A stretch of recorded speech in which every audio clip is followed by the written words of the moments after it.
Tu sais de quoi je parle parce que tu es bénéficiaire de la bourse aussi. Je suis pas censée savoir. Donc tu viens du lycée scientifique, hein?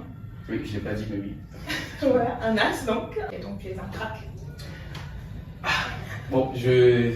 L'humilité t'empêche de le dire. Non, mais j'ai commencé dans la technique, mais j'ai très vite compris que je voulais pas commencer ma carrière en tant qu'ingénieur procédé ou ingénieur calcul dans la technique pure. Et aujourd'hui, je bosse dans du financement de projet, quoi, où on va lever de la dette en fait sur des grands projets énergétiques et c'est super intéressant. Il y a plein de contreparties. C'est encore un autre métier, c'est encore un autre boulevard. Donc franchement, je suis très satisfait d'avoir fait ce choix. Je suis assez stupéfait en fait de certains discours qui, en tout cas à les entendre, c'est à croire que on a trouvé exactement la solution magique, mais c'est nous qui refusons de l'appliquer. Moi, je suis preneur. Bon, c'est quand même plus facile de se plaindre que de travailler au jour le jour pour développer des projets renouvelables. Comme regarder les boîtes qui font que ça. Bon, chez Total, on est intégré, mais des boîtes qui font que ça, c'est pas facile.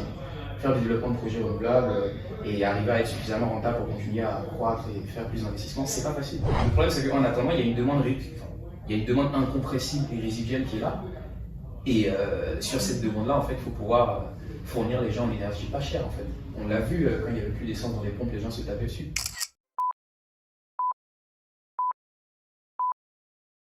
Hello, je suis Linda Kofi, ingénieure procédé spécialisée en énergie et accessoirement en marché d'énergie et développement durable. Je vous souhaite la bienvenue sur la chaîne d'Alinergie. Ici, nous parlons des questions liées à l'énergie, qu'elles soient techniques, économiques ou géopolitiques, mais nous accueillons également des personnes évoluant dans ce domaine-là, que ce soit des étudiants ou des professionnels, afin qu'elles nous partagent leur parcours, mais également leur vision du monde de l'énergie. Dans ce nouvel épisode de podcast, Moussa Nana, jeune talent du financement des énergies renouvelables, nous fait l'honneur de partager avec nous son parcours académique et professionnel. Ingénieur de formation, diplômé de l'école des mines de Nancy en énergie, procédés et environnement, il a complété son parcours par un master en énergie et marché de l'IFP School, une des écoles de référence dans le domaine. À ce jour, il évolue dans la finance structurée appliquée aux actifs éoliens offshore au sein de Total Energy Renewables. Installez-vous confortablement pour profiter de cet échange. Pensez à vous abonner et à activer la cloche de notification si les thématiques abordées sur cette chaîne trouvent un écho en vous. N'hésitez pas non plus à aimer, à partager et à commenter cet épisode. Ces actions nous soutiennent grandement dans notre mission de vulgarisation. Il ne me reste plus qu'à vous souhaiter un bon visionnage et une bonne écoute selon que vous nous suiviez sur YouTube ou Spotify.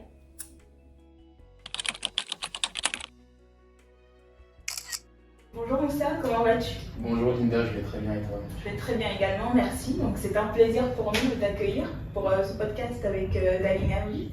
Plaisir partagé. Merci, c'est Merci gentil. pour l'invitation. On t'en prie, hein. Ça fait un moment qu'on voulait t'avoir et finalement le grand jour est arrivé. C'est vrai, on a eu plusieurs allers-retours, mais finalement ça s'est fait. Et, je suis très content de là en tout cas. En tout cas, merci, ça fait plaisir.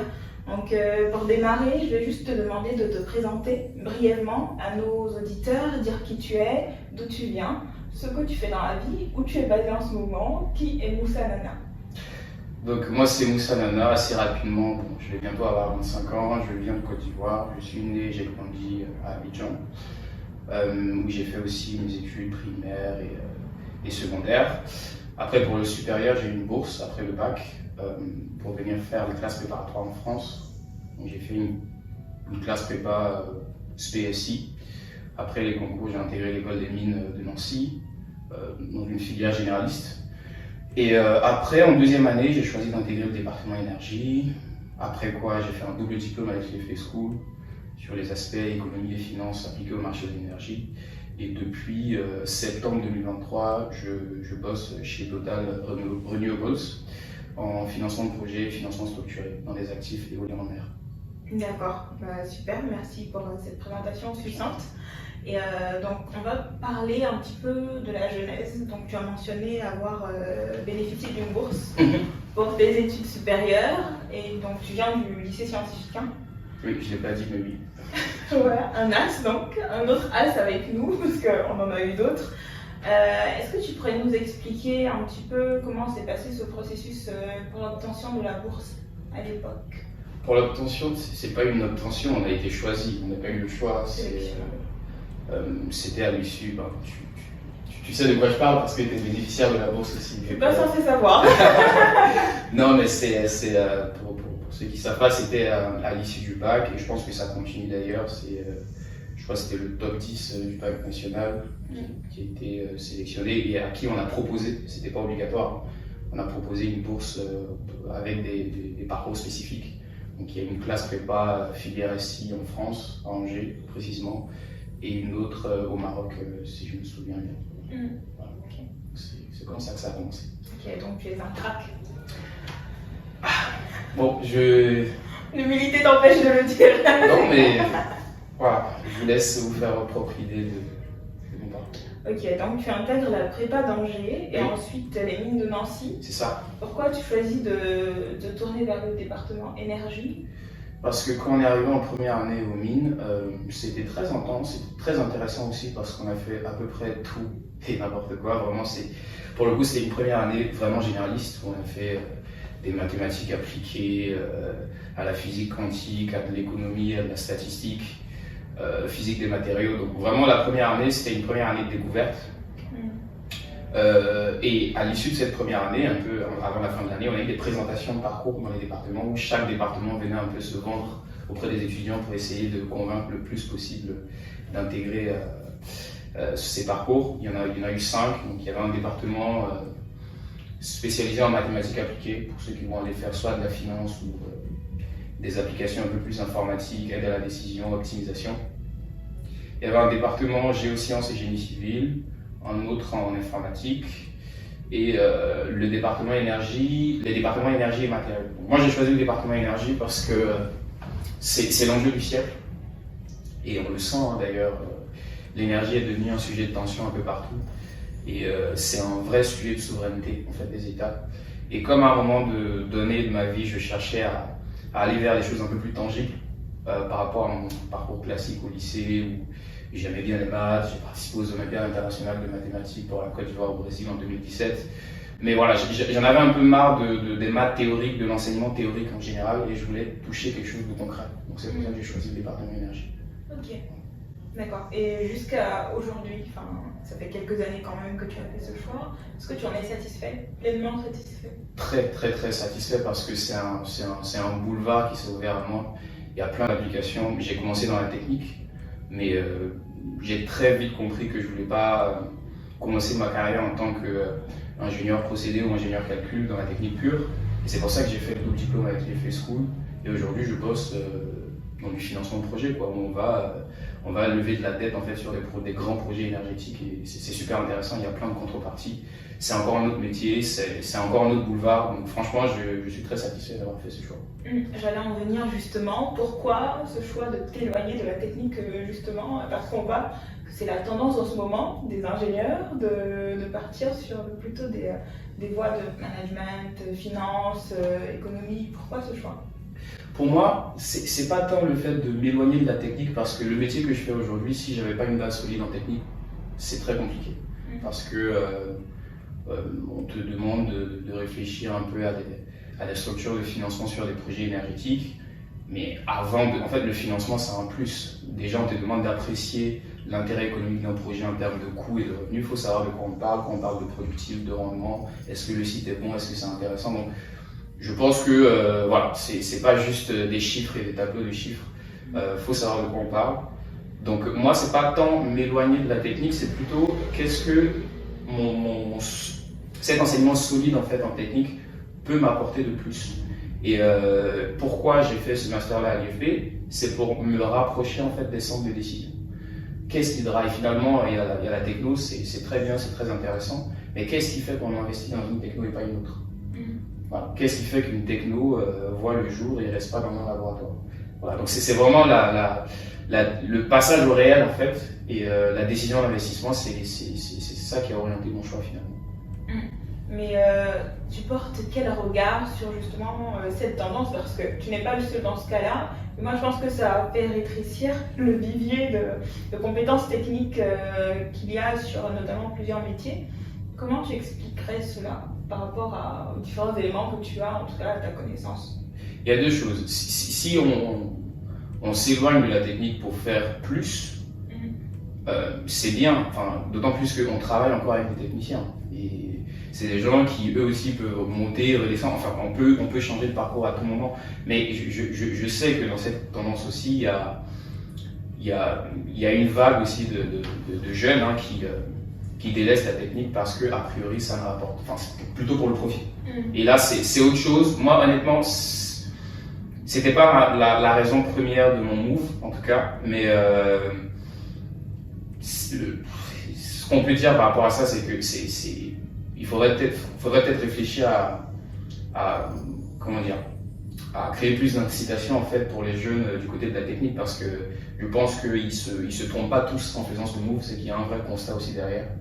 Et là, c'est dommage que les métiers techniques en fait enfin, pourtant sans eux on peut rien faire en fait, sont soit les moins valorisés. C'est un peu voilà, c'est un peu le monde à l'envers. Ok. Donc merci pour cette position que tu partages avec nous. J'aimerais bien qu'on parle aujourd'hui de ce que tu fais concrètement, comme on dit on est daily basis, en quoi consistent tes activités dans ton métier actuel. Qu'est-ce que tu fais? Alors, nous, dans l'équipe où je suis actuellement,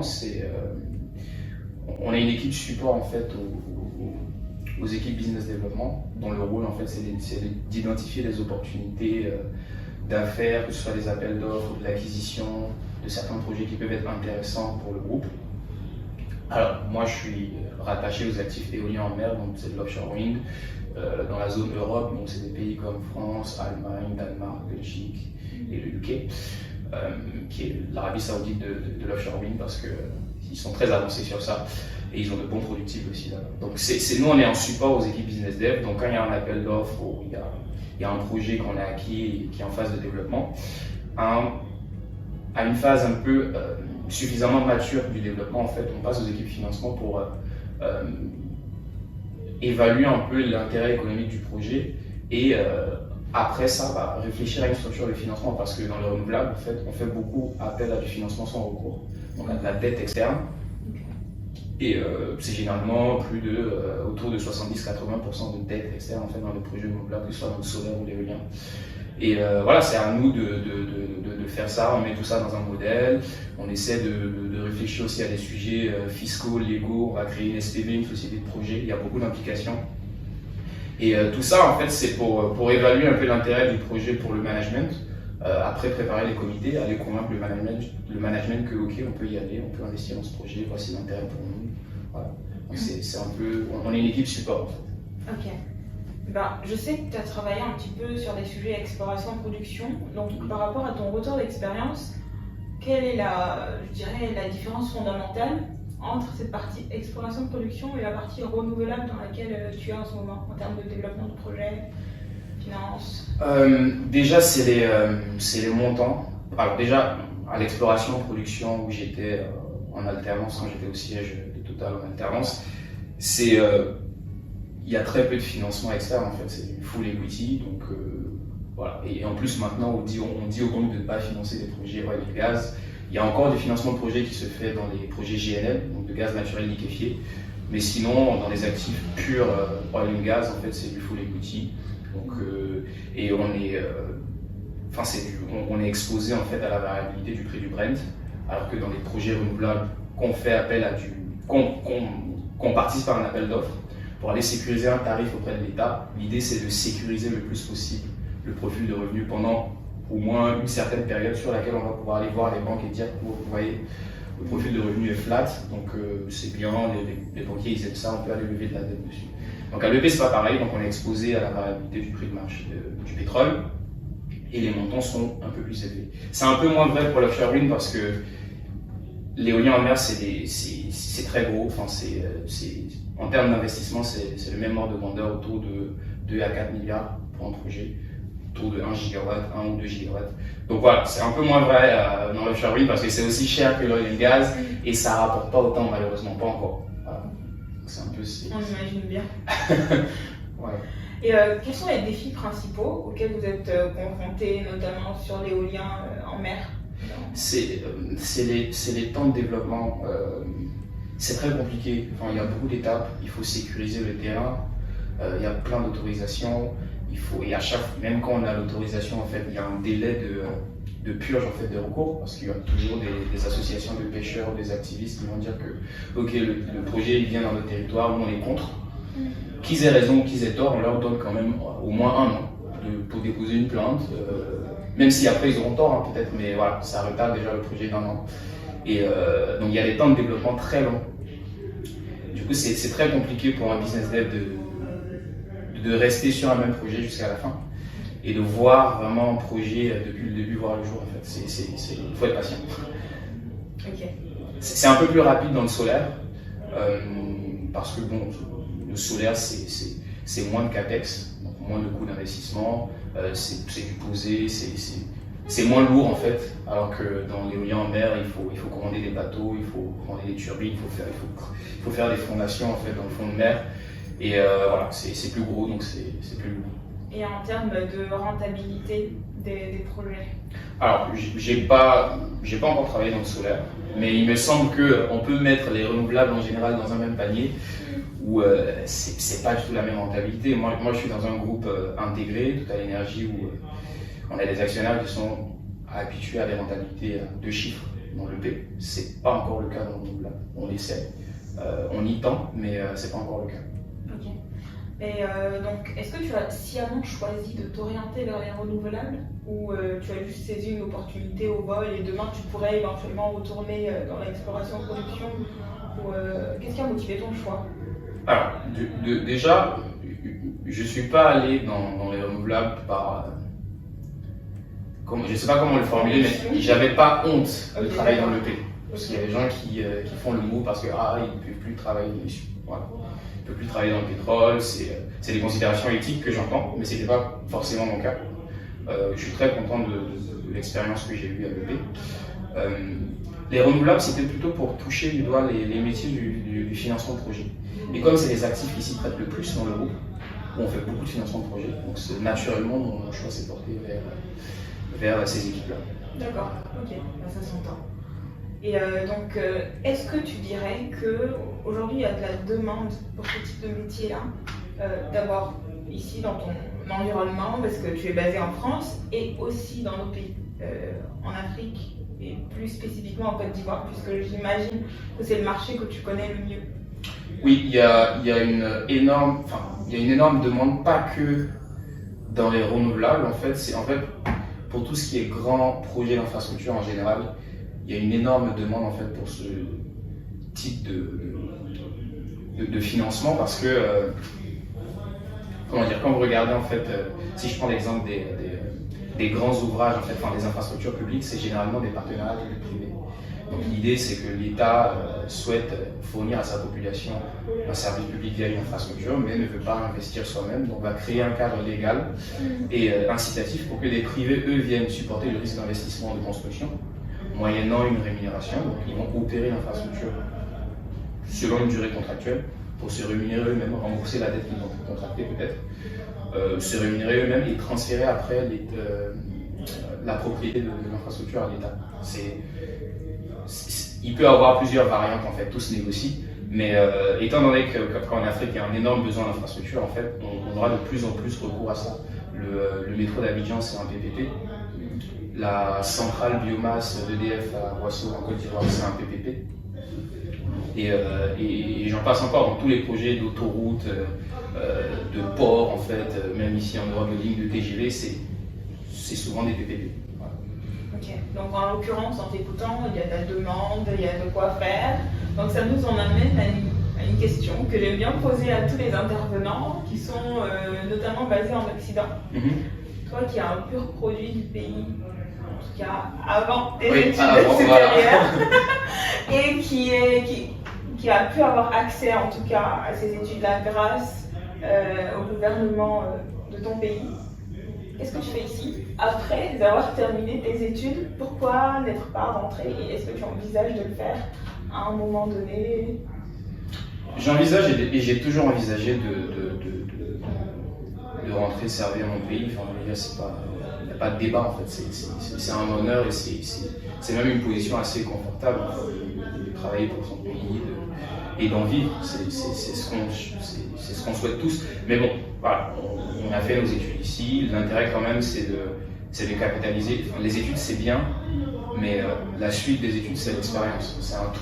Et c'est là que tu deviens vraiment intéressant et que tu as quelque chose à proposer, même à ton propre pays. Donc, qu'est-ce que je fais ici? Je prends de l'expérience. Okay. Et pour la suite, on essaie un peu d'être stratège dans les choix qu'on fait, dans les choix de carrière qu'on fait. Si je sais que j'envisage de rentrer et travailler en Afrique, que ce soit en Côte d'Ivoire ou dans un autre pays d'ailleurs, voilà, on choisit des parcours qui laissent toujours cette porte ouverte, quoi. Après, c'est de la stratégie et c'est des choix personnels. Et j'aimerais dire un truc par rapport à ça, ça se prépare aussi. On ne rentre pas comme ça, on ne change pas de pays du jour au lendemain. Même ici, en fait, voilà, tu te donnes une certaine échéance et après, tu te fais un réseau, tu rentres régulièrement et puis, voilà, naturellement, brique après brique, le projet prend forme. Mais est-ce que clairement, dans ta tête, tu as déjà une échelle de temps, un nombre d'années au terme duquel tu te dis il faut que je sois rentré? Ou c'est juste. Enfin, tu sais que tu rentreras, mais tu ne sais pas encore quand. Si j'ai une échéance que je garde pour moi pour l'instant, mais oui, si la question c'est est-ce que j'ai une échéance en tête, j'ai une échéance en tête et j'y travaille. Bah, c'est bon à savoir. Parce que souvent, c'est vrai, on a le projet, mais on ne fait rien justement pour préparer ce retour-là, parce qu'il est à préparer, comme tu dis. Hein, parce que même si on a grandi dans un pays, les choses changent, c'est pas la même réalité. Et ça peut être compliqué si on ne se prépare pas correctement. Exactement. Ok, bah, c'est bon à savoir. Il faut faire en sorte de ne pas, si on veut retourner chez soi, il faut faire en sorte de ne pas redécouvrir son pays après 15 ans. Et tu te tiens quand même au fait de ce qui se passe dans le domaine de l'énergie. Bien sûr. Parce qu'en rentrant, tu veux toujours rester dans ce domaine-là ou peu importe, tu laisses tes perspectives ouvertes? Alors, je ne suis pas contre. Après, on verra. Aujourd'hui, j'ai travaillé sur des actifs éoliens en mer. En Afrique, ce n'est pas du tout la priorité. Et on travaille sur d'autres types d'actifs. Mais oui, l'énergie, ça fera toujours partie des cordes à mon arc parce que c'est ma formation initiale. Mais comme je l'ai dit, il y a beaucoup de choses intéressantes à voir dans les infras de façon générale, comme j'ai cité, les infrastructures portuaires, dans le transport, aujourd'hui on parle du métro, les autoroutes, enfin vraiment il y a beaucoup de choses à faire et voilà, je ne me ferme pas de porte, quoi. Voilà, on verra bien ce que l'avenir nous réserve. Ok, donc pour rester sur le contexte du pays, on voit en ce moment qu'il y a un essor en termes d'opportunités, que ce soit les acteurs qui viennent, enfin ça bouge énormément en ce moment. Et quel regard tu portes sur tout ça et pour toi quels sont les défis et les opportunités principaux pour ce pays en ce moment? C'est vrai qu'actuellement la Côte d'Ivoire est dans une prime, en tout cas dans une très bonne vague comme on dit. En fait, le principal défi qu'il ne faut pas louper, je pense qu'il faut que les Ivoiriens en profitent pour s'approprier en fait cette vague-là en fait, parce que effectivement il y a beaucoup d'investisseurs privés qui ouvrent des succursales à Abidjan, qui veulent développer, qui regardent un peu la Côte d'Ivoire parce qu'on sent qu'il y a des choses qui bougent, il y a des choses intéressantes à faire. Mais voilà, il faut vraiment que localement, les Ivoiriens puissent capitaliser sur ça et qu'ils puissent se positionner assez rapidement aussi. Et que ce ne soit pas une offshoreisation en fait, des gens en fait, qui veulent aller vers des marchés plus risqués mais plus rentables aussi, parce qu'il y a un étouffement de l'autre côté. Donc voilà, il faut que ça nous profite. Et il faut que les Ivoiriens, les Africains s'y engagent pour se positionner et puis prendre leur place. Mais toi, tu dirais qu'il faudrait capitaliser sur un certain type d'énergie ou quelle est ta position, justement, notamment par rapport à la transition énergétique, hein, parce qu'on sait ce qu'on dit sur les fossiles aujourd'hui, ils sont diabolisés. Quelle devrait être la position des pays? C'est vrai que bon, les pays n'ont pas les mêmes mix, n'ont pas les mêmes réalités, mais globalement, généralement, pour toi, quel devrait être le positionnement des pays face à la transition énergétique? Moi, je pense que plutôt que de dire de façon générale qu'il faudrait investir dans telle énergie et pas dans une autre, il faut comprendre que c'est... tu peux pas demander à quelqu'un de faire du nucléaire s'il n'a aucune chaîne de valeur chez lui ou il n'a pas... Et pareil, tu ne peux pas demander à quelqu'un de faire du solaire s'il n'a aucun ensoleillement, il n'a aucun potentiel solaire chez lui. Donc c'est une question de mix énergétique comme tu l'as dit, et il faudrait plutôt inciter les gens à aller vers le mix le plus optimal en termes de production, parce que le but c'est de fournir sa population en énergie pas chère et la plus verte possible. En fonction de mon mix, qu'est-ce qui est le moins cher tout en préservant le plus possible l'environnement. C'est ça un peu c'est deux contraintes un peu qui se tirent dessus, mais c'est ça le défi actuellement. Donc pour toi, découverte de plus en plus de gisements, notamment on a vu cette semaine avec le Sénégal, ce sont de bonnes nouvelles pour le continent. Je vais pas m'exprimer sur le cas du Sénégal, mais je vais m'exprimer sur le cas de la Côte d'Ivoire, où on a découvert deux gisements de gaz et d'huile à côté. C'est une bonne nouvelle dans la mesure où on sait, quand on regarde le mix et les faits de la Côte d'Ivoire, le gaz a pris le pas sur l'hydraulique, à plus de 70%. Donc s'il y a des problèmes d'approvisionnement en gaz naturel, ça crée des coupures, alors que même on produit plus que ce qu'on consomme, donc ce qui n'est pas normal. Aujourd'hui, si on me dit que les gisements qu'on a découverts servent à sécuriser vraiment l'approvisionnement en gaz, nos centrales en gaz, c'est une très bonne nouvelle. Voilà, c'est déjà quelque chose qu'il faut prendre, et avec ça maintenant construire le reste. Donc avec ça maintenant, ok, la question du gaz c'est réglé, qu'est-ce qu'on fait en plus pour, à côté de ça, développer les renouvelables, parce qu'on a une marge de manœuvre sur le gaz, on est à l'aise. Donc c'est du cas par cas, c'est assez compliqué de donner une injonction générale, c'est du cas par cas. Il faut voir ce qui se fait le mieux dans chaque pays, et il n'y a rien d'autre. Parce qu'on a beau dire, oui, la transition énergétique c'est une nécessité, mais il faut qu'elle soit réalisable. Et si elle n'est pas réalisable, on va beau faire des injonctions, ça ne va pas voir le jour. Et pour toi, le levier le plus important, parce que c'est une question d'offre et de demande au final, est-ce que ce ne serait pas du côté de la demande au final? De la demande, ça dépend. Pour des pays qui ont déjà un certain confort de vie, qui ont déjà des acquis en termes d'infrastructures de base, je pense que oui, le next step c'est d'aller vers plus de sobriété, éviter de consommer pour consommer. Ça c'est quelque chose qu'on peut faire.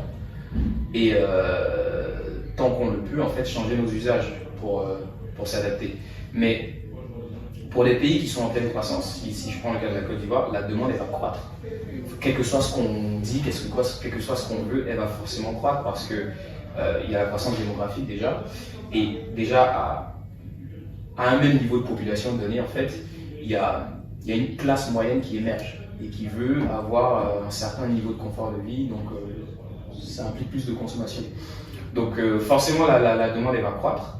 L'idée maintenant c'est d'anticiper, c'est d'en être conscient et d'investir en fait, en amont.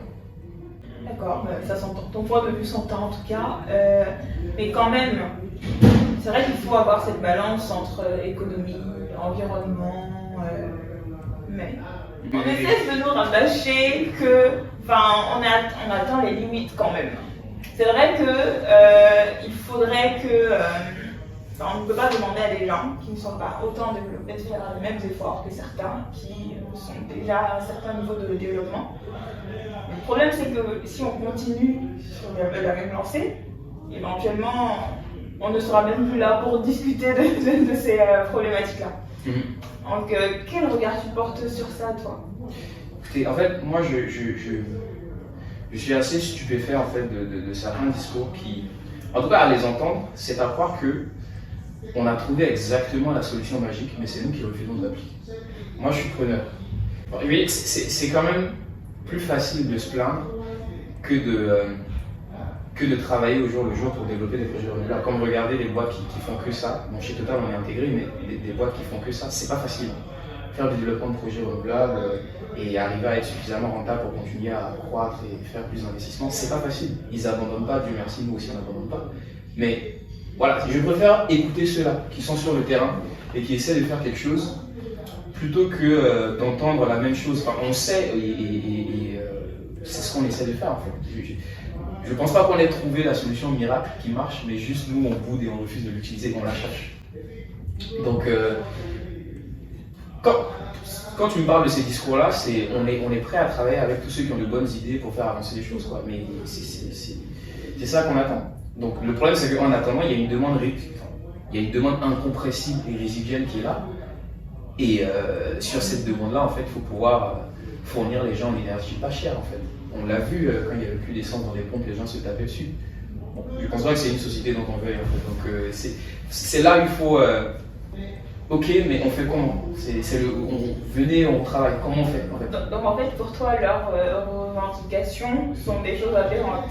C'est pas que c'est aberrant, c'est juste que répéter 100 fois la même chose alors que les gens travaillent, je trouve que c'est un peu...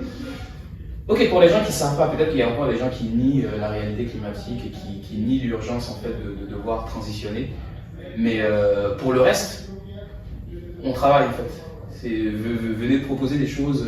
Nous on cherche, hein, moi je suis dans une équipe, on bosse sur l'offshore wind, on cherche à rentabiliser nos investissements. Voilà, on se bat en fait, on cherche des moyens. C'est pas facile. Voilà. C'est un peu ma position.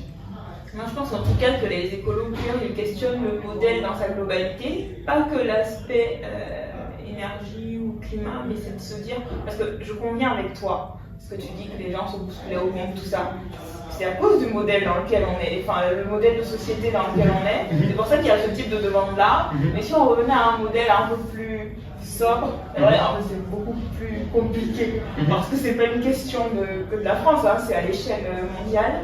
Mais je pense que c'est ça leur revendication principale, c'est de dire que ce modèle capitalistique, parce que c'est ça, hein, c'est le capitalisme, consommer toujours plus sans s'arrêter, qui nous conduit au fait d'être en shortage, parce qu'on a toujours besoin de plus. Donc en fait, c'est le modèle dans sa globalité qui est questionné et pas qu'une partie du modèle. De ce que moi je comprends en tout cas. Alors ça c'est un peu plus philosophique et ça dépasse le cadre de l'énergie, c'est pas que dans l'énergie. Même aujourd'hui on regarde tout ce qu'on consomme, les iPhones, il y a un nouvel iPhone qui sort chaque année, ça c'est pas que dans l'énergie, c'est vraiment finalement dans toutes les ressources en fait qu'on puise de la terre pour s'offrir un peu notre mode de vie et le confort dans lequel on est. Bien sûr qu'il faut consommer de façon raisonnée. Il faut pas consommer pour consommer. Enfin, En fait, pour moi, le fait même d'avoir à le dire, en fait, je le vis comme une violence parce que ça va de soi. Ça va de soi, il n'y a pas à justifier l'évidence. Mais après, pour le reste, et si on revient sur l'énergie spécifiquement, il faut changer de modèle, ok. On en est conscient, mais on le fait comment? On le fait comment, sachant qu'il faut continuer à avancer, tout en continuant à fournir une demande qui est incompressible en fait. Actuellement, il y a des si je prends, enfin, dans l'industrie chimique, il y a encore beaucoup de domaines où on utilise des dérivés du pétrole et on n'a pas d'alternative. Il y a des gens qui bossent pour fournir des alternatives. Eux, je les écoute.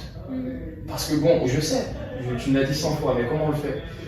Donc c'est ça en fait. C'est comment on le fait et comment on arrive à le scaler sur un pays, 2 pays, 10 pays, 100 pays. C'est ça en fait. Et c'est comme ça qu'on t'écoute maintenant, si tu fais des choses. Parce que bon, voilà. Se plaindre pour se plaindre, je pense qu'on a compris que c'est pas ça qui va faire changer les choses. Après, quand je dis de se recentrer sur la partie énergie, moi j'ai l'impression que l'énergie est quand même à la base de tout le modèle qu'on a aujourd'hui. Même quand tu suis la tendance PIB et production d'énergie, enfin, que ce soit l'industrie pharmaceutique, que ce soit dans l'industrie technologique, toutes ces industries-là, elles sont reliées pour moi par un point commun qui est l'énergie. Oui, c'est vraiment très central.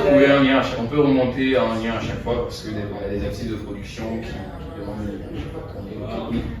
Oui, mais en tout cas, oui, je comprends son positionnement et je pense que personne n'a la solution idoine et qu'on cherche toujours. Et justement, c'est aussi pour ça qu'on est là dans ces secteurs-là pour essayer de contribuer dans la mesure du possible à notre échelle. Et si je puis me permettre de faire une rectification, je ne suis pas comment dire. Je ne suis pas anti-écologiste ou contre les revendications écologiques. Je dis, moi, à mon niveau, je comprends très bien le problème. Très bien. En tout cas, j'ai une vision plus ou moins globale, en tout cas pas nombriliste du problème, pas dogmatique, pas religieuse du problème. J'ai quand même eu la chance d'avoir une vision un peu high level du problème. L'idée, c'est on n'a pas de solution miracle. On ne sait pas comment faire actuellement. On a des roadmaps. Après, les échéances arrivent, on se rend compte qu'on n'a pas atteint nos objectifs. Après, on trouve des moyens pour essayer de rehausser la tendance. Et en fait, c'est là qu'il faut avoir une synergie des efforts plutôt que de lutter les uns avec les autres, en fait, parce qu'on est tous une partie, une solution du problème. Donc, comment on fait maintenant? C'est ça qui m'intéresse. Ok. Je vais revenir à ce que tu fais aujourd'hui, donc sur l'éolien offshore. Est-ce que dans vos approches des projets, vous prenez en compte vraiment toute la chaîne de valeur, de la production même des mâts, etc., jusqu'au recyclage derrière? Parce que dans 20-25 ans, il faut penser à comment devenir justement tous ces matériaux. Est-ce que c'est pris en compte dans les projets ou pas du tout? Je vais donner un exemple sur 2 projets où je suis en lead en France, sur les appels d'offres. Donc il y en a un au large de la Normandie et un autre sur la côte au sud. En fait, en France, comment ça se passe? Chaque pays fait ce qu'il veut. L'État français, c'est dans la programmation pluriannuelle de l'énergie, je crois qu'ils se sont donné un objectif de 30 gigawatts à l'horizon, je ne sais plus si c'est 2030 ou 2035. Et donc en fonction de ça, chaque année, ils font des appels d'offres pour converger vers cette capacité cible. Donc quand ils font un appel d'offres, ils discutent, il y a un dialogue concurrentiel avec les acteurs du secteur, les développeurs, donc les développeurs de projets éoliens, pour prendre un peu leur avis, pour savoir ce qui est réalisable, ce qui est faisable. Et le but de l'État, c'est de faire le projet avec un coût le plus faible possible, avec un tarif le plus bas possible. Et donc, il y a un cahier des charges, et dans ce cahier des charges-là, en fait, si je reviens à ta question sur la recyclabilité des pales, on est noté. On a une note sur le prix, on a une note en fait sur la crédibilité technique du projet, la robustesse du montage contractuel et financier, et on a une note aussi sur tout le volet environnement, contenu local. Donc il y a un score de recyclabilité des turbines qui est au-dessus de 95% actuellement dans le cahier des charges. Okay. Voilà. Donc on fait pas ce qu'on veut. Voilà, exactement. Encore heureux qu'on fait pas. Et c'est très bien que ce soit comme ça. Là, et ça pousse finalement. Ce problème de recyclage des turbines, c'est pas les développeurs qui le gèrent, c'est les turbiniers. C'est ceux qui fournissent les développeurs. C'est dans le secteur de l'éolien en mer, c'est des Siemens, Gamesa, c'est du Vestas et General Electric, en Europe en tout cas. Les Chinois commencent à rentrer dans le game, comme on dit. Mais voilà, donc c'est là où quand même le politique joue un rôle très important, en tout cas en Europe, et ça force les turbiniers qui veulent adresser le marché européen à s'aligner sur ces standards-là pour avoir des pales qui soient recyclables bientôt à 100% en SE. Est-ce que tu as une visibilité sur ce marché de l'éolien offshore dans 15-20 ans? Alors, dans 15, je viens à peine de commencer, donc je commence à saisir, je commence à comprendre petit à petit les enjeux. Actuellement, le marché de l'éolien en mer, il traverse une période un peu compliquée parce qu'il y a une tension sur les chaînes d'approvisionnement. Il y a une course en fait à la taille des turbines. Et certains projets s'étaient engagés en fait pour prendre une décision d'investissement à 2027 plus sur des tailles de turbines de plus de 15 MW. Et finalement, les turbiniers ont annoncé qu'ils vont arrêter leur course parce qu'ils n'ont pas assez rentabilisé sur les pales de plus petite taille. Donc en fait, actuellement, c'est assez compliqué. Donc tous ces projets qui avaient pris une FID sur ces tailles de turbines, ils vont devoir reconsidérer leur BP. Et aussi, donc c'est des coûts d'investissement en plus, parce que plus tes turbines sont grosses, moins tu as besoin de turbines, donc moins tu as besoin de turbines, moins tu as besoin de creuser des fondations. Parce que les fondations, ça a un coût aussi. Donc actuellement, les coûts ont globalement augmenté, et les taux de financement aussi, les taux d'intérêt. Donc comme je l'ai dit, dans les projets renouvelables, on met beaucoup de dettes externes. L'intérêt de la dette, c'est de booster la rentabilité actionnaire, mais ça a un prix. L'intérêt, c'est que tes intérêts soient plus faibles en fait, que la rentabilité intrinsèque de ton projet. Donc si les taux d'intérêt augmentent trop, finalement ta dette ne crée plus de valeur et elle commence à détruire de la valeur. Donc actuellement, c'est un peu la situation, c'est en train de se tasser un peu, mais récemment c'était un peu ça. Alors dans 15-20 ans, honnêtement, j'en ai aucune idée. J'espère déjà que les projets sur lesquels on est et qui devraient prendre décision d'investissement, donc début de construction en 2027, vont sortir de terre. Et pour le reste, c'est la seule vision, c'est le seul horizon en fait, que j'ai actuellement sur le secteur. Okay. Ma prise de poste était assez récente quand même. Ok. Et jusque-là, depuis que tu as commencé, donc septembre 2023, quel est ton retour d'expérience sur ce poste de façon générale, sur l'environnement, toi en tant que jeune professionnel? Est-ce que tu as un petit retour d'expérience? Oui, j'ai un T-Rex. Déjà, c'est un poste qui est très intéressant parce que j'apprends beaucoup. J'apprends énormément. Enfin, au début, j'avais l'impression en fait, c'est tellement gros que Au début, on ne sait pas trop où donner de la tête, mais c'est très intéressant, c'est vraiment très intéressant. On voit un peu les enjeux de l'intérieur, comment on se met en partenariat avec les autres pour un projet, quels sont les enjeux. On est dans un partenariat, mais chacun a sa vision interne et chacun n'a pas forcément les mêmes enjeux. Comment est-ce qu'on trouve un compromis pour aller remettre un bid? Et c'est très intéressant, et même en interne aussi, comment on prépare les comités pour convaincre le management, parce qu'on sait que c'est ça qu'ils regardent, c'est ça qui les intéresse. C'est très formateur, je gagne beaucoup en maturité, mais c'est vrai que la difficulté aussi, c'est que c'est des projets de grande envergure, donc avec beaucoup de contreparties, beaucoup d'interfaces, donc c'est l'humain. Vraiment et je pense que c'est comme ça que c'est la grande différence entre le monde du travail et les études, c'est le facteur humain. Alors, à l'école, on est dans un confort où tout est bien défini, tout est déterministe, on est dans de l'abstrait, ça marche bien, on te donne un exercice, tu as toutes les données qu'il faut, tu as tout ce qu'il faut, tu es bien, tu es content. Dans la vraie vie, c'est jamais simple. On veut aller, il y a un appel d'offres qui nous intéresse, sauf qu'on n'a pas encore toutes les infos, il y a l'État qui décale la sortie du cahier des charges de quelques mois, mais du coup on se tient prêt, on fait des trucs quand même, enfin on lance des streams pour être prêt le jour J, et ensuite ça décale encore. Donc en fait c'est plein de réajustements dans tous les sens, et justement par rapport à l'EP d'où je venais, où c'était très cadré, c'est le business traditionnel de la boîte, il y a déjà il y a déjà des guidelines très clairs, très précis, chacun sait ce qu'il fait, chacun a sa place. Là, quand je suis arrivé chez Rennes, chez Renewables, il y a une matrice de sollicitation qui est impressionnante, mais fort heureusement, avec le temps, on se structure de plus en plus parce qu'on gagne de l'expérience, on sait un peu plus comment ça marche, et donc on arrive à anticiper de mieux en mieux en fait, les choses. Mais c'est beaucoup plus dynamique et il faut être très réactif, il faut réfléchir vite, il faut être calme, parce que c'est stressant d'avoir beaucoup de sollicitations. Et voilà, faut enjoy the process, quoi. C'est un autre métier. Ok, bah, ça a l'air hyper intéressant quand tu le décris en tout cas, donc tant mieux si tu t'y plais. Et l'accompagnement derrière, est-ce qu'il a été, j'imagine, si tu le décris aussi bien, c'est que tu as été relativement bien accompagné. Et j'ai quand même eu des discussions avec des jeunes professionnels pour qui le démarrage n'a pas été hyper évident, parce que justement tu es dans une équipe où tu l'expliques très bien, c'est stressant, il faut être réactif, les gens sont occupés notamment. Est-ce qu'il y a vraiment un accompagnement pour les jeunes professionnels qui sont en début de carrière? Parce que des fois tu es livré à toi-même et ça demande beaucoup d'autonomie et énormément de... parfois tu dois quand même te définir limite ton scope et voilà, te créer des tâches, ça arrive parfois. Oui, je vais être très honnête sur ça, c'est qu'il faut être le plus vite, en fait, on est autonome, le plus rapidement on arrive à être maître de son temps, à anticiper les choses et à choisir en fait ses tâches. Et honnêtement au début c'était pas facile,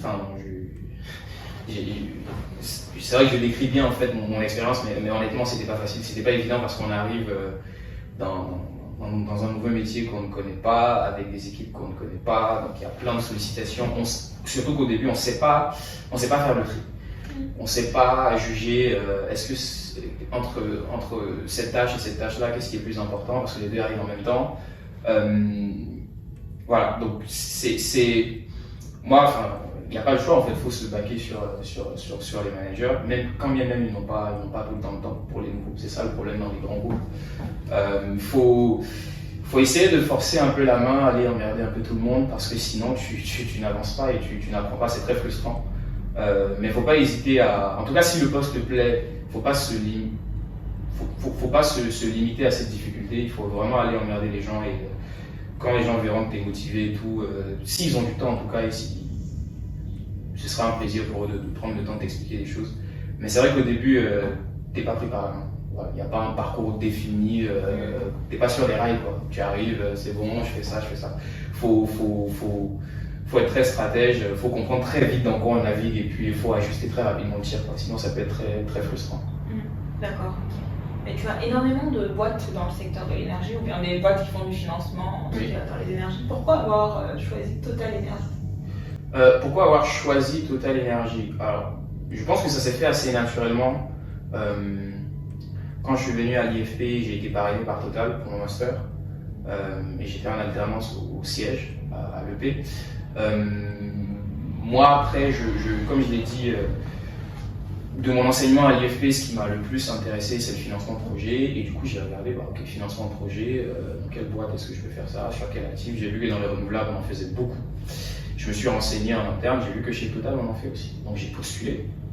J'ai postulé en externe aussi, hein, mais j'ai postulé en interne. Et j'ai eu assez rapidement un bon retour, j'ai passé des entretiens et c'était l'une des propositions les plus fermes et qui sont arrivées le plus tôt. Donc et ça me convenait, donc naturellement, et comme je connaissais la boîte et la culture de l'entreprise, je me suis dit pourquoi pas. Okay. Est-ce que tu as déjà une vision de là où tu seras dans 5-10 ans 5-10 ans, peut-être pas 10 ans, 5 ans peut-être. L'idée c'est de continuer à prendre de l'expérience, continuer à appréhender, à comprendre un peu plus ce secteur-là dans sa globalité parce qu'il y a beaucoup de contreparties. Comme je l'ai dit, il y a des développeurs, mais il y a des intermédiaires, il y a des cabinets de conseil, il y a tous ceux qui sont dans le legal pour les contrats, il y a les prêteurs en fait, les banques et les fonds d'investissement.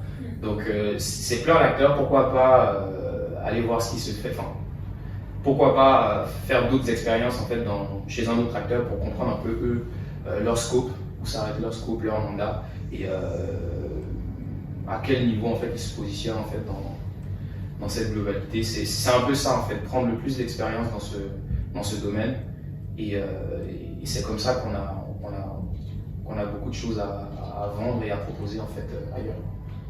Bon, on a bien compris que tu es très intéressé par le financement de projet, mais en termes de projet porté par toi-même, est-ce que tu as un petit peu une fibre entrepreneuriale ou pas, où tu te dis dans tel nombre d'années peut-être que j'aimerais développer quelque chose moi-même, ou où tu te situes par rapport à ça? Une fibre entrepreneuriale pas très active et pas très exprimée actuellement. À part, après j'ai d'autres centres d'intérêt, mais un peu plus perso. C'est pas vraiment en termes de lancer une boîte ou de gérer un business. Mais j'ai toujours. On a envie, je veux dire, à un moment de notre vie, quand on a un peu fait le tour et qu'on maîtrise un peu le terrain, de proposer quelque chose en plus. Et c'est là où c'est intéressant d'aller prendre beaucoup d'expérience le plus vite possible parce qu'on sait comment le terrain fonctionne et on a un bon carnet d'adresses parce qu'on connaît tous les acteurs. Et voilà, c'est en maîtrisant le système qu'on arrive à en faire ce qu'on veut. Donc c'est un peu moins ma vision. Voilà. Il y en a qui commencent très tôt parce qu'ils savent très, très vite, dès maintenant, ce qu'ils veulent faire. Ils ont une idée très précise en tête. C'est pas trop mon cas. Et moi, c'est plutôt mon approche. Ok, mais j'ai une question un peu tricky. Si là tout de suite je te donne 1 million d'euros Oui. et je te dis tu ne peux que les dépenser dans un projet en Afrique, dans le domaine de l'énergie, qu'est-ce que tu fais? 1 million d'euros dans un projet énergétique en Afrique. Alors, énergie et Afrique, je pense déjà à la Côte d'Ivoire parce que c'est le marché que je connais le mieux, parce que j'ai fait mon stage de deuxième année. Je suis EDF Côte d'Ivoire. Pourquoi pas devenir un IPP en fait, des Independent Power Producer en fait. Il y en a plein. On sait que dans les centrales à gaz, à part les deux historiques, la Vridi 1 et 2, le reste en fait c'est des privés et qui revendent l'électricité à la CIE parce que c'est le coût de l'électricité qui l'exige. Donc voilà, c'est une idée comme ça. Sans trop. Et ce serait quoi tes actifs pour produire ton électricité? C'est des CCGT, des centrales à cycle combiné. Comme on a dit, maintenant on a des gisements de gaz tout proches, donc de l'approvisionnement pas cher.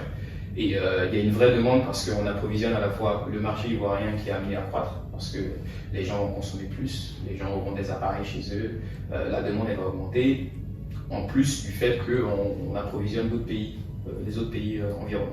Donc oui, il y a un vrai potentiel en fait, et il y a un appel d'air de toute façon. Tu penses qu'il est facile de se lancer dans ce genre de secteur? Parce que l'énergie c'est Non. un peu compliqué. Non, Ouais. Ce n'est pas du tout facile. D'ailleurs, j'ai lancé l'idée comme ça, je ne sais même pas si 1 million d'euros, ça me paraît très peu. 1 million d'euros en investissement dans ce genre de projet, c'est pas du tout ça. Enfin, moi, je vois déjà en fait les ordres de vendeurs de CAPEX dans les renouvelables, dans l'offshore wind. Je suis sûr qu'1 million d'euros ça suffira pas. Mais non, c'est pas simple, mais enfin, on ferme la porte à personne en fait. Faut connaître un peu son domaine et faut connaître des gens. Enfin, faut connaître les acteurs qui y sont. Faut savoir frapper aux bonnes portes et ça se prépare en fait. Enfin, faut être prêt à prendre des coups. C'est pas un exercice, c'est pas un devoir de maison. T'arrives, c'est bon, t'as l'argent, c'est bon, non. Le concret, c'est beaucoup plus compliqué que ça. Ok, top. Ben, on va refermer la partie technique et parler un petit peu de soft skills. Oui. Avant de se demander de faire un peu de rétrospection sur ton parcours jusqu'ici. D'accord. Quels sont les soft skills les plus importants qui ont fait une différence selon toi dans ton parcours jusqu'aujourd'hui? Ok, d'accord. Je pense que le plus important que ce soit dans mon parcours académique et qui continue à me servir dans ma vie personnelle et même dans ma vie professionnelle, c'est de la discipline. C'est de la discipline et de la constance. Enfin, en tout cas, quand on a identifié en tout cas un certain cap et qu'on sait qu'il est le bon, forcément, certains jours que d'autres on n'a pas envie, on est un peu distrait, c'est d'arriver à garder le cap et d'arriver à sortir quelque chose de concret quand même si on n'arrive pas jusqu'au bout. Et en termes d'autres soft skills pour la vie en entreprise, ce qui est très important, c'est l'aspect humain. En fait, on n'est pas des machines. On n'est pas des calculettes sur pattes. Faut réussir un peu à saisir un peu les enjeux de ton interlocuteur, surtout quand tu travailles avec des personnes qui ont des enjeux un peu différents que les tiens. Faut comprendre un peu qu'est-ce qui est important pour eux, qu'est-ce qui les fait stresser, où est-ce que ça va éventuellement coincer. Ça aide vraiment à anticiper beaucoup de choses et ça évite de travailler pour rien parce que tu sais ce qui est regardé. Donc tu fais du design to cost, donc tu vas pas travailler inutilement sur un truc qui va pas être regardé. Et jusque-là, tu dirais que tu es fier de ton parcours. Est-ce qu'il y a des choses que tu regrettes ou que tu ferais différemment? Je suis très fier. En fait, je suis très fier parce que j'ai cru en moi, je ne me suis pas limité. On n'a pas conscience à quel point c'est compliqué, pas en termes de capacité, parce que les capacités, on les a tous. Mais en fait, quand on vient de milieux modestes, on ne se sent pas légitime à la table des grands, quand bien même souvent on est compétent. Il faut une dose de confiance en soi pour passer vraiment de voilà, je sais faire plein de trucs, j'ai envie de faire plein de trucs, à le faire vraiment. J'ai cru en moi. Enfin, honnêtement, j'ai cru en moi parce que ce soit pour ma recherche de poste, c'est vrai que je l'ai décrit comme ça, mais tout n'était pas linéaire. Voilà, il y a des coups bas, il y a des réalités de la vie qu'on a dû affronter et ça a créé beaucoup de remises en question en fait. De remise en question, de doutes. Et il ne faut pas laisser les doutes t'empêcher de faire en fait, ce que tu veux faire et que tu sais que ce qui est bien en fait. Et donc par rapport à ça, je suis très fier de ne pas m'être limité. Je suis très fier d'être arrivé là où je suis. Et voilà, je suis impatient de voir un peu ce que l'avenir me réserve en plus. Donc il n'y a rien que tu ferais différemment? Si on avait la possibilité. Non, je ne dis pas ça, on peut toujours mieux faire parce que à un moment donné de notre vie, on a dû prendre des décisions avec des informations partielles. C'est vrai qu'en sachant ce que je sais, là, en revenant en arrière, je n'aurais pas forcément fait les mêmes décisions. Par exemple, le double diplôme à l'IFP, c'était un très bon move, mais j'ai compris après qu'il y avait peut-être d'autres formations qui étaient encore mieux. Sur ce même format-là d'alternance, ou pas d'ailleurs. Mais voilà, j'ai fait avec ce qu'il y avait à l'instant T. Donc oui, si je devais revenir en arrière, je ne ferais pas les choses. Je ne ferais pas forcément les choses de la même manière, mais je ne m'en veux pas pour ça, si j'ai aucun regret par rapport à ça. Parce que j'ai fait au mieux avec les infos que j'avais à l'époque. Et par rapport à ta formation à l'IFP par exemple, tu dirais quelle autre formation aurait été un meilleur choix? Un meilleur choix, ça dépend de ce qu'on veut faire, mais si C'est vrai que la formation à l'IFP, c'est... on a vu beaucoup de choses en fait. C'est vrai qu'on a eu des intervenants en financement de projet, en financement structuré, mais il n'y avait pas que ça. À la base, c'est un diplôme d'ingénieur spécialisé, donc c'est pas un diplôme de finance. Donc on a eu des cours de raffinerie, on a eu des cours de technique de l'amont pétrolier, d'économie du secteur du pétrole, on a eu des cours sur du développement de projet. C'est un master en fait qui ratisse très large en termes de débouchés, donc effectivement il y a beaucoup de modules, beaucoup de choses. Pour quelqu'un qui veut faire que du financement structuré, que du financement de projet, il y a le master des ponts qui est très bien et qui fait, pour le coup, qui fait que ça. Mais j'ai eu de très bons retours. Il y a des personnes que je suis en termes de carrière qui font des choses très intéressantes et qui ont fait ce master-là. Donc c'est un master que je peux conseiller. Ok, super. J'aimerais bien que tu laisses un message à Moussa, 17 ou 18 ans, qui sort du lycée scientifique il y a quelques années. Si tu le revoyais aujourd'hui, qu'est-ce que tu lui dirais? Je lui dirais en fait par rapport à mon vécu, par rapport à ce qui s'est passé après, je lui dirais de jamais s'autoriser de douter de lui-même. Parce que finalement, je m'en sors plutôt bien, mais voilà, il y a des moves, en fait, il y a des mauvaises décisions que j'ai eu à prendre juste par manque de confiance en soi et qui n'étaient pas justifiées parce que encore une fois, quand on regarde les faits, en fait, la capacité elle est là, mais ça suffit pas toujours. C'est une alliance des deux. Donc, il y a la capacité, il y a le mindset qui va avec. Donc c'est vraiment sur le côté mindset là de croire, mais vraiment religieusement en soi, quoi. C'est la base, la confiance en soi, c'est la base. Tu sais que c'est surprenant de t'entendre dire ça parce que pour moi qui te connais relativement un petit peu, je n'aurais jamais dit justement qu'il y a ce manque de confiance, ou qu'il y a eu éventuellement, peut-être qu'il n'y a plus. Et donc c'est assez surprenant de t'entendre dire ça. Je sais parce que compte tenu de mon parcours, vu que j'avais certaines facilités quand même, on peut croire que tout était simple et aisé, et mais pas du tout. Pas du tout, parce que la vie, c'est pas que le travail ou que l'école, en fait. La vie, c'est un tout. Et c'est parce qu'on est bien qu'on arrive à faire de grandes choses, de belles choses, en fait. Je ne vais pas rentrer dans le détail, mais enfin, il y a la vie perso qu'il faut gérer à côté, il y a la famille, en fait, en grandissant soi-même, en fait, comment on se perçoit, comment on est bien dans sa peau, bien dans sa tête, c'est super important de prendre soin de soi-même et voilà, je sais pas comment dire, quel est le terme, mais de se privilégier, quoi. Le monde n'est pas toujours, comment dire, très bisounours, très gentil et très disposé positivement à notre égard. Il faut en être conscient, c'est pas une fatalité, hein, voilà, chacun vit sa vie aussi, chacun a ses problèmes. Mais voilà, il faut se prioriser, il faut prioriser son bien-être et faut jamais oublier pourquoi on fait les choses. On ne fait pas les choses pour les faire, on ne travaille pas pour travailler. Le travail sert à l'existence. L'idée c'est d'être bien, c'est d'être content de la vie qu'on mène et d'être heureux en fait, d'être épanoui. Ok, c'est bien dit, j'aurais pas dit mieux. Je vais te demander de laisser un autre message, mais cette fois-ci c'est à Moussa de 2040.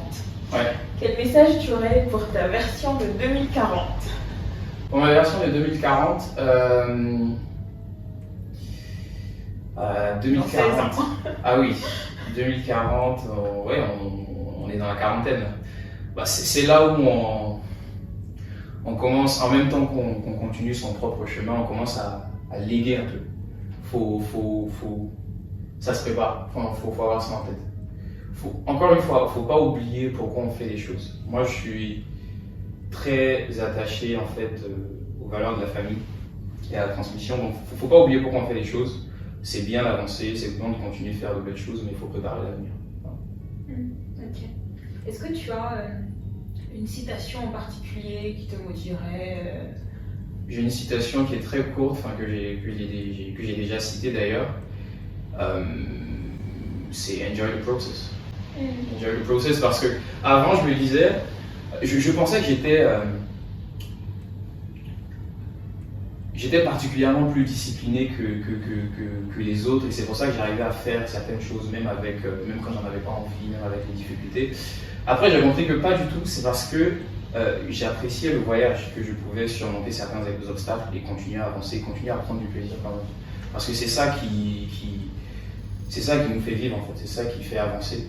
Et les problèmes, il y en aura toujours. C'est jusqu'à ce qu'on meure en fait. Voilà, faut apprécier le voyage, enjoy the process. Et c'est comme ça qu'on arrive voilà, à apprécier la vie, à apprécier ses défis aussi, apprécier ses bons moments, des moments moins bons, et à rester équilibré, garder les pieds sur terre et ne pas partir en vrille, quel que soit ce qui arrive. Ok. On va encore te demander un autre message, mais cette fois-ci c'est à l'endroit de cette jeunesse qui est éventuellement appelée à intégrer le monde de l'énergie avec tous les défis que cela comporte pour les années à venir. Est-ce que tu aurais un message ou un conseil à lui donner?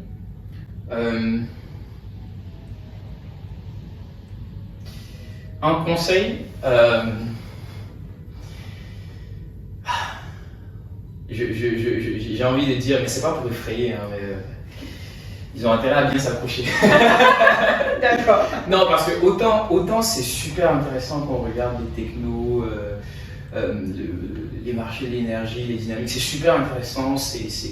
Autant il y a des défis qui sont colossaux. C'est des trucs très gros, très lourds qui touchent en fait à nos vies quotidiennes. Et il y a plusieurs aspects en fait. Voilà, faut être conscient de cela et il faut être conscient qu'il y aura un combat à faire sur plusieurs fronts en même temps. Mais c'est passionnant, c'est pour ça que if you don't enjoy, ça va être compliqué. Enjoy the process, vraiment. Ok, bah, merci beaucoup Je Moussa. t'en prie. Est-ce que tu aurais un dernier mot pour clore cette interview? Un dernier mot, pas vraiment, sinon te remercier pour l'invitation et pour l'honneur qui m'a été fait. Voilà, j'ai beaucoup apprécié l'échange, le côté informel aussi, même s'il y avait plus ou moins une liste de questions avant. Mais voilà, c'est à peu près tout ce que j'avais à dire. J'ai pas particulièrement de mots de clôture. Ok, bah top. En tout cas, on te remercie pour ce temps aussi que tu as bien voulu nous accorder parce qu'on sait que ton planning est chargé. Et voilà, je pense que le temps, c'est la chose la plus précieuse qu'on a. Hein. Donc merci avec la d'avoir santé. bien voulu. Oui, aussi. Oui, c'est vrai. La santé et le temps. Et donc merci beaucoup à toi. Et puis ben, peut-être qu'on te reverra, on espère en tout cas. J'espère aussi. En tout cas, je suis là et si je suis dispo, voilà, volontiers pour d'autres contenus avec de l'énergie. Merci beaucoup. Merci pour Merci à toi. Je t'en prie. Hey, coucou, c'est encore moi. N'oubliez pas de vous abonner. Merci.